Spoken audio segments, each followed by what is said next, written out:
lacking confidence and lacking self-esteem and suffering internally and inside. But on the outside, when people ask who Seamus Power was as a young person, he was a very fit, healthy, young hurler, sportsman, very active, very outgoing to the world. Very good. On the inside, a little bit different and quite a bit different. And it's only later in my life I've become to explore that part of the power of going in there and to examine who you really are versus who you show up as. And that's who Seamus Power is. The person for a good part of my life who was showing up on an autopilot kind of journey, and eventually who was ready to step into exploring who Seamus really was. And that's why I love about what I'm doing now is leveraging, I suppose, my own experience from that platform of self-doubt, enjoying a very successful career in the IT industry, and then through that beginning to actually discover more about myself, gain more confidence in myself, and then begin to establish a company that I had real passion for, and where I could see the suffering of so many people who I could see resonate so much of my own story, perhaps living in suffering and accepting the way things are, and then working with people who may be ready to step in to explore and go on the same journey as I've been on myself for a good number of years, I guess. So that's a bit about me and my own background, where I've come from. That's a very interesting answer. And I was just reeling in the years there the other day after the RTE 6-1 news, focused on around 1986-87, when there was tens of thousands of people emigrating from Ireland to go to the UK, the US, Australia, and maybe Asia in some cases. What struck me was the fact that people were so lacking in confidence, were very much down in the mouth. If you compare those people to our youth of today, they're much more confident in their outlook in life and much more confident about themselves. Do you think that some of your lack of confidence came from the fact that our education system at the time was very much about rote learning and results more so than personal development? Yeah, I still think there's a lot of comparisons. I wouldn't put it down to one particular factor. I think, like one of my favorite psychologists is a guy called Albert Bandura, and he talks about the environment. And that for me is the basis of everything. And going back to what Bruce Lipton spoke about in biology of belief as well, about the environment we're in is what makes us who we are, essentially. And while it's interesting what you mentioned there about the young people of today appearing, and I think that's an appearance of being more confident.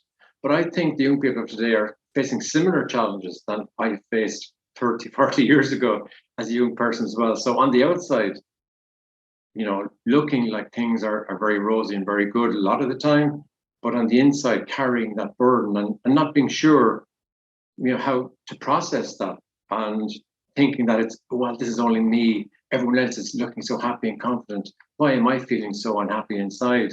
And I think there's still a big element of that in modern society right now, from young people right through all segments of society, all through different ages, demographics, of people who have come to accept, this is just life is, and just get on with it and go through and continue, if you want to call it the facade of the life or the autopilot journey I'm on.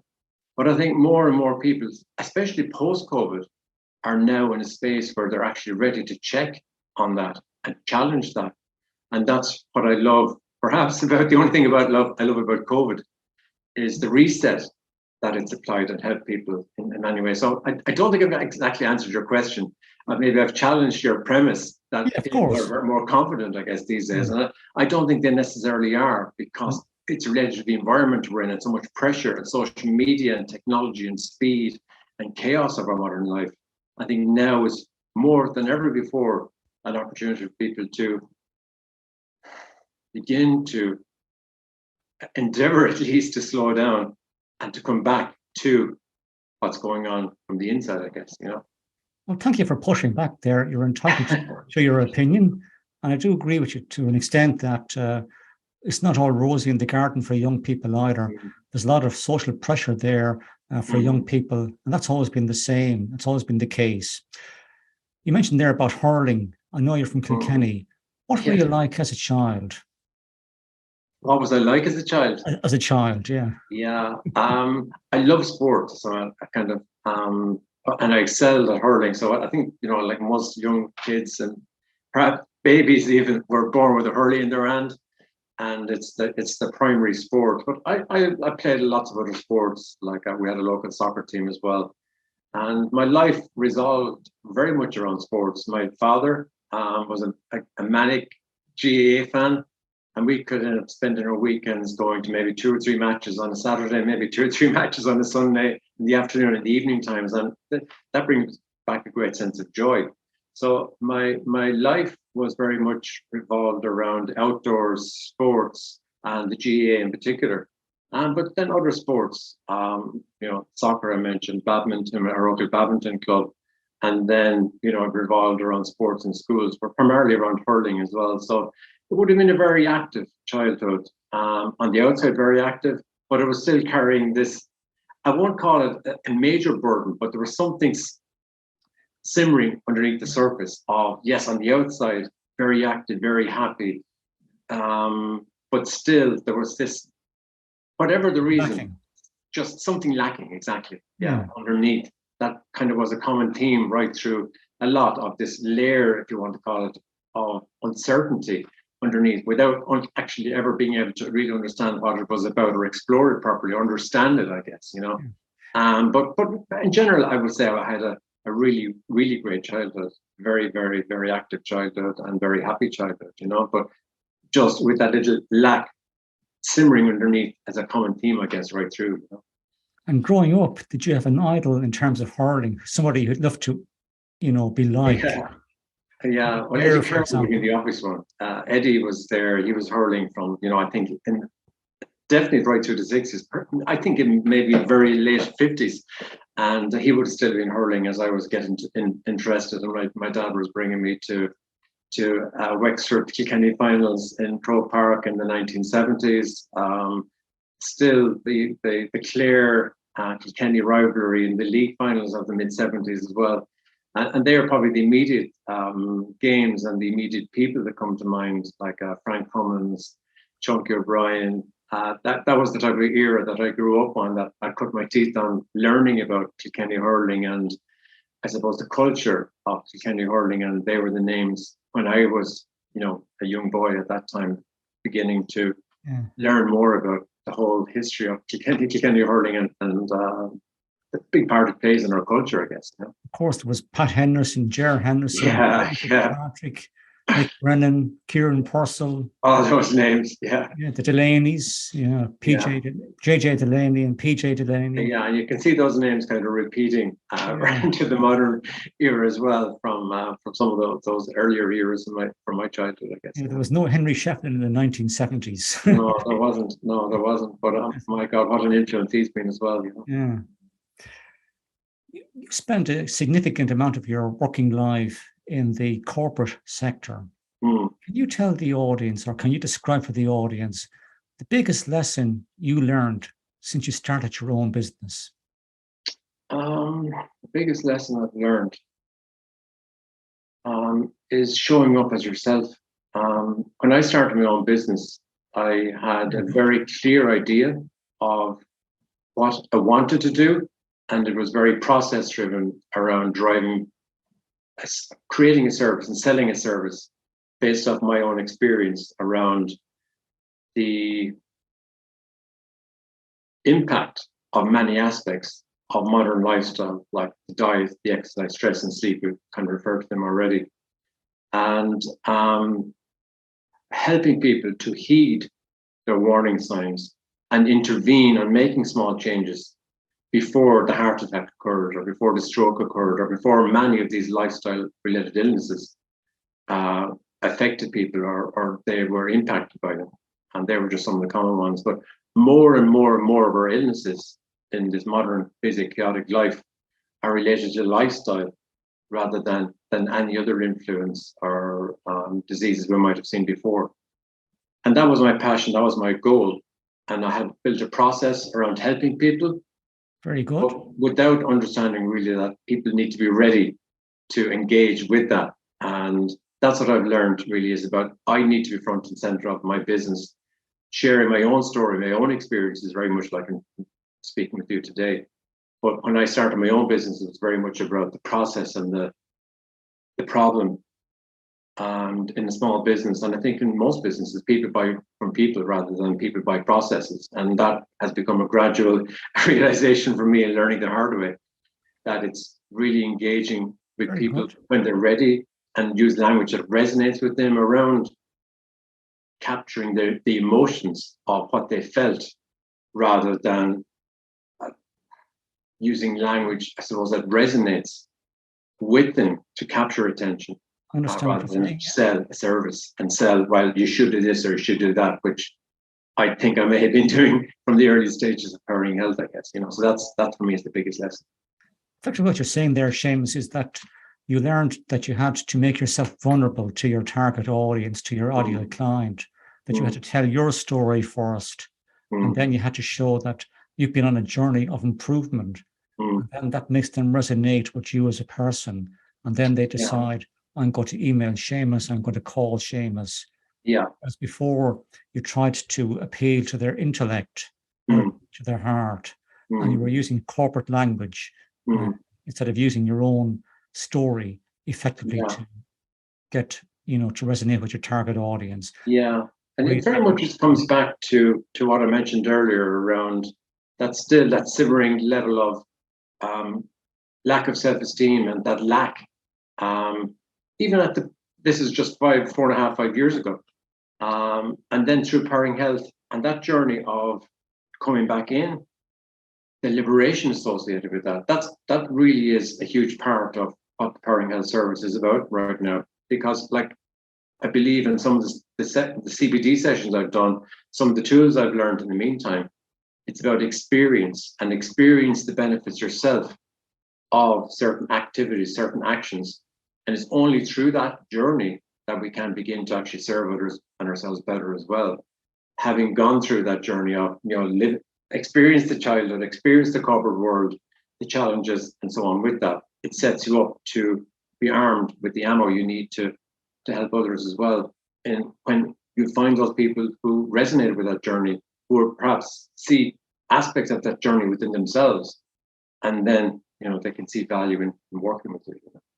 It's a very true and comprehensive answer. Well done to you. And I think you've come a long way since I first met you. Tell the audience, what does success mean for you as a person? As a person right now, it's seeing people being happier in their own lives. Honestly, that for me is the biggest reward that I do in my current work, is the ripple effect of helping people really feel happy within their own skins, and how that changes them, create a ripple effect in their own worlds. So that for me is the most gratifying thing of what I do right now. It's making that deep rooted connection to individuals, so they automatically and effortlessly begin to actually show up differently for themselves, but the ripple effect that they create within their own environments as well, going back to the word environment. So when I'm treating myself better, I'm kinder and being more compassionate to myself, and I allow others to experience that for themselves, and it's back to that word experience again. They transmit in a totally different way for themselves. But not only that, the ripple effect they're creating for others in their lives, whether it's their family life and their business life as well. So that for me is the most gratifying part of Powering Health, and what I'm doing right now is the fact of making that tangible benefit and building that foundation within a person themselves, and then effortlessly seeing how that cascades out well beyond them through their own experience. So I really love that aspect of what I'm currently doing. Man, tell me, has your view or impression of success, has it changed since you started your own business compared to your days in the corporate world? Oh yeah, big time. Yeah, that's why I'm doing what I'm doing now, because of all the learnings I made in the corporate world, and the autopilot journey that I was on. So don't get me wrong, I had a very, very good career and your perspectives change as well, obviously, as you grow and learn and move forward.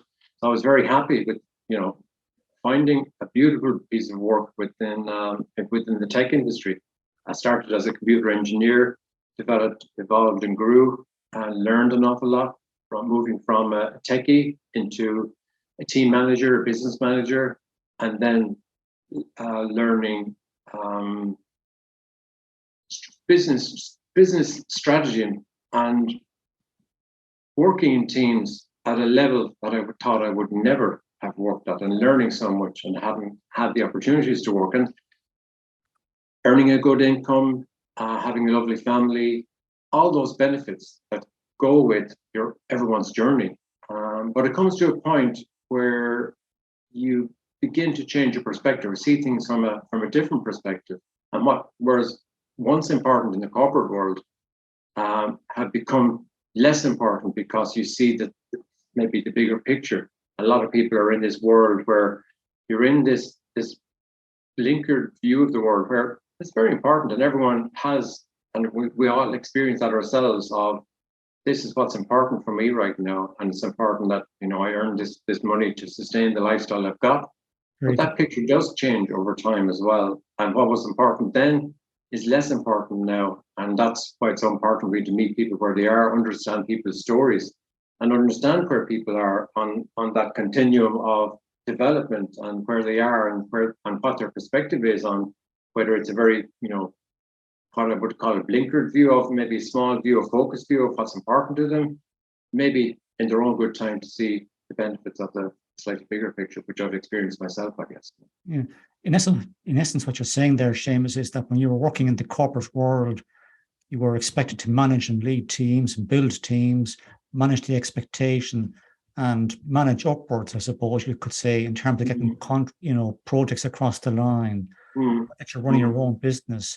Your vision of success is to help your clients to lead better and more fulfilling lives. Yeah, absolutely. Completely different thing altogether. Yeah, and it's funny you mentioned that. It brings back, just as you described that as well and summarized that. When I got my first managing role in the corporate world, moving from the tech, me as an individual contributor, worker as a techie, one of the things I had to ask myself was, in that role of responsibility, I had a responsibility to my upline to manage and keep my manager informed about how I was managing the team, but I also had a responsibility to the people who I was working in my team. And I kind of had to spend a lot of time thinking about, well, where is my loyalty actually? Is it to the teams, my employees, or the responsibility I've been given by my senior leaders as well? So, and I think that's a really important question. And I think I was so happy when I reflect on that, that's a really important consideration for every person in an organization, is to get that balance right. And it is a balancing act between, on a case-by-case basis, situation-by-situation basis, of how you engage upwards, how you engage downwards, how you engage left to your peers and so forth, but also how you engage back in here, which was the missing piece for me in the corporate world, was if the communication was up and down, left and right, but never really allowed, you want to use that word, back into here. And that for me is the missing piece that I'd like to fill now with working with progressive companies who are ready to begin to explore the power of allowing their employees to be themselves rather than the roles they play in these different situations and segments, I guess, Yeah. I know what you're saying there, Seamus, that you were under pressure to meet deadlines, you had to manage upwards, you had to build and motivate your team, get them involved in making sure projects were delivered on time, that they were developing as professional people. And there wasn't a whole lot of time left for Seamus Power to reflect on what he learned from each of those projects. And I was very much in the same position myself in the corporate world. And nowadays, I have much more time on my hands to reflect what I'm learning every day. Yeah. I think that's very important for your own motivation and your own sense of well-being. Oh no, 100%. I mean, I still recall from times in the corporate world of the only time I really got a chance to reflect and take a break was on holidays, when you got a chance to really think about stepping away from the day-to-day firefighting that goes on within the corporate world and the busyness of everything. But I spent my holidays actually a lot of the time thinking about the things I should be doing at work or could be doing at work, and not really switching off completely from work entirely. And again, that shouldn't be the way that it shouldn't be the way that it was, but it was. Yeah.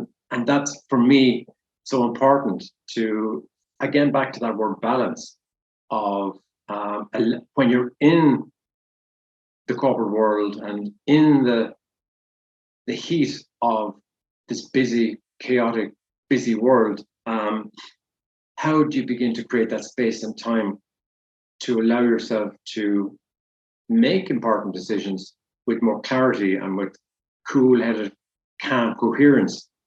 And that for me is such a big need in everyone's life right now, in the corporate world and in modern business life, is to find that balance and shift some way away from the business and the chaos into finding a space where you're making better decisions, you know? Yeah. Which brings me to my next question, Seamus.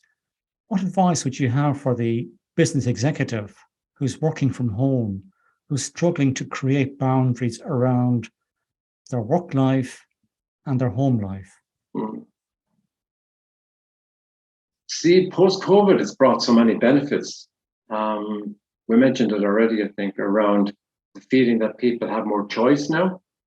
True. And for busy people, I think COVID has brought a sense of perspective and maybe moving from this blinkered view to allowing more and more people to see the bigger picture. And I think that's what the decision makers and leaders could really benefit from, was leveraging the time to actually allow their employees or allow their businesses or important people and decision makers in their businesses the space and time to make better decisions. And it might seem counterintuitive that, you know, with this space and time, allowing people to reflect and think and make better decisions, what we should be doing. But I think more and more leaders are beginning to see the benefit of downtime, but also the flexibility. So of spending time with family, you know, if you've got a young family, the time and flexibility to bring kids to school and so on. So your day perhaps becomes a longer day, but you're able to break it into more productive segments. And that's, for me, is one piece of advice I would offer to leaders, is the flexibility to allow your people to decide themselves or have that autonomy when they're going to actually work in this new blend of home and blending home life and work life. And those segments of highly productive work in between those segments of days dedicated to family. And it's going to be very individual. And that's why I think it's important for every employee or every leader to be given the autonomy to make those decisions for themselves, because we all are on our own unique journey. We all have our own unique situations and circumstances, and allowing the flexibility with checkpoints, with checks in place to make sure that people have the ability to work in a very productive way in shorter stints, rather than going into the office 9 to 5, working through the day maybe in a chaotic way, but having shorter periods of highly productive work, maybe intense work, interspersed with moments with family and other activities, going for a walk, taking some exercise, whatever it may be. So I think the way of working is very much different post-COVID, and the opportunity is to leverage that for the benefit of the individual and for the benefit of the business as well, by, you know, on an individual basis, interspersing that with individual choice and autonomy.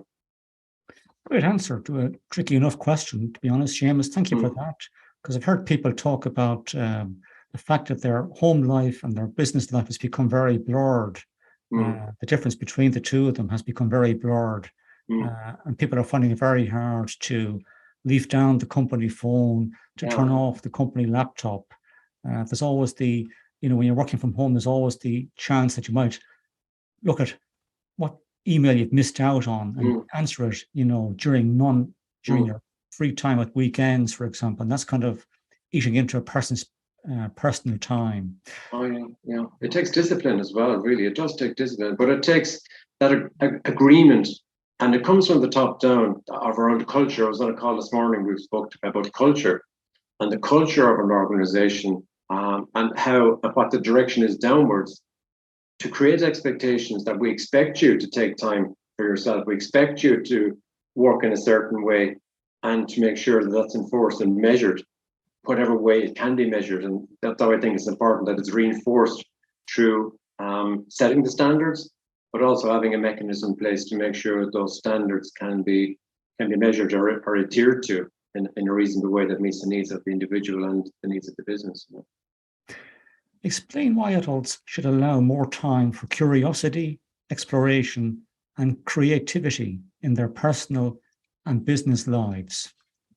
That's a lovely question, because it goes into exactly a program I did last year, a positive intelligence program. And the three words you've used there are three words of the SAGE powers of positive intelligence, and the other two are empathy and action. But curiosity and creativity are essential, to our own performance as individuals, but to a business performance, how that cascades upwards as well into a business. But it begins with the person. And if the person isn't curious, I don't think a person is learning or is firing towards learning about what's most important to them, because curiosity begins with, what I described earlier. It comes with courage as well, actually, to step into and explore, the word you've used, an area that there might be some discomfort with, there might be some resistance to, but there's great liberation with exploring space where you might have been putting off and avoiding. And that for me goes back, I suppose, to often it's the thought of doing something is worse than actually going ahead and doing it. So I'll procrastinate and put things off from time to time. And then when you go and do that thing, you say, why the hell? There's more stress involved in thinking about it and thinking about how difficult it was going to be. And then when you just go and do it, you say, why the hell did I not just do that? So I think exploring and being curious is kind of like that. And sometimes we convince ourselves, I can't go there, I can't do that because it's going to be too painful, there's going to be so much pain. And then when you find yourself diving in, there's almost a sense of relief, about actually acting on your curiosity, exploring and allowing yourself to navigate. So those beautiful words. So for me, I would encourage people to, if you're feeling resistance, repeat and affirm those three words to yourself and find yourself enjoying the experience of exploring. I think what you're saying there, Seamus, is that it's great to be curious in life, but there's a danger in overthinking life because you give yourself reasons not to do something or to take a risk. So just go with your, gut feeling, go with your intuition and try something. If it doesn't work out, you can learn from it and make progress from there. Yeah. Explain for the audience why it's important to challenge the dogma of conventional wisdom. You're using some really familiar language here, John. So, challenging the dogma, that really triggers me as well, back to Bruce Lipton, who challenged the dogma of how doctors were taught in medical school, for example, and challenging the dogma of we have a set of genes and we're predetermined to be who we are. We have no control over whatever happens to us. It comes back to the environment. Interesting. And, I love challenging the dogma and challenging how business is done, challenging how we live, challenging how we play this role. But really the power is allowing ourselves to come back in here and challenge how we've been living, many of us, and that for me, challenging the dogma is essential actually to everything, primarily driven by the lovely Bruce Lipton, because he allowed me to see the world from a different perspective and challenge. And it goes back to actually Randy Descartes as well, who said, challenge everything, doubt everything. And when I was growing up, I would have never doubted everything. I would have accepted everything. Well, we're getting great knowledge. There's great people who've come before us. There's great people around us now. They're more knowledgeable than I could be. Going back to that self-esteem and lack of confidence, why would I challenge? I'm not good enough to challenge. But now it's kind of 180 from that. And that I love the idea of challenging and the power of challenging, because it helps us to develop and find out who we really are, what we're really about. Yeah, I think what you're saying there is that when we were growing up as teenagers, young adults, we were told to respect authority and never to question your elders. they said was, set in stone, and you had to act upon it. Now, I think people are much more capable of pushing back and taking on a constructive challenge. And if they believe what they're being told is wrong, they're not shy about saying it to people anymore. And I think that's an important lesson to learn in life, is never to be shy about pushing back or putting your opinion forward in the right way. We're not being arrogant. It's easier said than done as well, because I'm sure we've all been in meetings as well where, you want to say something, you want to challenge something, and then you don't, and then someone else says the thing that you were thinking, and you say, why didn't I just stand up? And and it's easier said than done, but that is a life skill. An important life skill is to have the confidence in yourself. If you're feeling it, have the freedom to express it. There's so much power in that. Yeah. How do you measure success within Powering Health? Well, there's the obvious one, and the way of being conditioned for life, is the financial success. And then there's the success I mentioned earlier about just experiencing and working with clients and seeing how they're changing and growing through the work together, and the value they're gaining from working together. So they're probably the primary two. So I'm running a business like the same as most other small businesses are, small, medium, large businesses. You're there to have a profitable business, earn an income that helps you sustain the type of lifestyle that you want. So obviously that's the tangible of any business. But for me, I think more skewed where I am in my life right now, having done what I've done in the corporate world, having had the opportunities I've had, I'm more focused on that second aspect of the value of my business. Not that money doesn't matter. Money obviously does matter, and you need to have a profitable, successful business.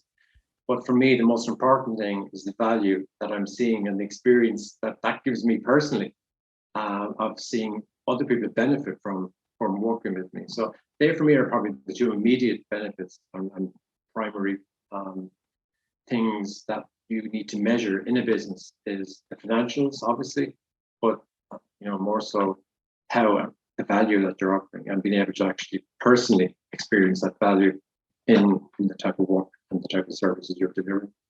That's a great answer, Seamus. Well done. So 3 remarkable things I can take away from today's interview with Seamus is, firstly, show up as yourself. Don't be afraid to make yourself vulnerable to your target audience or to your ideal client, and show them the improvements you've made on your journey. Use your own story to engage with them on an emotional level. And they're going to make contact with you and become prospects or clients. Yeah.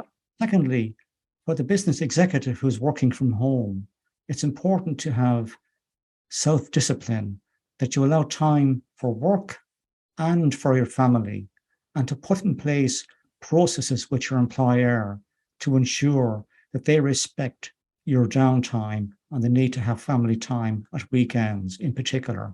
And thirdly, what I'll take away from today's interview is self-belief and confidence. And that comes from understanding what value you provide your clients with. And once you have that in place, then the financial success follows. Is there anything else you'd like to say to the audience before I let you go? No, I think that sums it up. I really enjoyed the conversation. I suppose the only thing to mention is a small sales pitch to my signature program, which has been the culmination of a lifetime of work, honestly, in the evolution of Powering Health. Is a Step Away for a Day program, which ties into everything we've spoken about here today, actually, which is a safe, quiet space to allow people who are ready and who are curious about something that's lacking, that they're ready to explore. And it's a quiet single day of reflection, journaling, and allowing to really figure out what's most important in that person's life. And it's the beginning of a step that they can take beyond that day into making small tweaks and tunes in their own life. So if anyone wants to learn more, I'd be more than happy to have a conversation. And on that note, I'll bring today's show to an end. Thank you, Seamus. Thanks so much, John. Take care.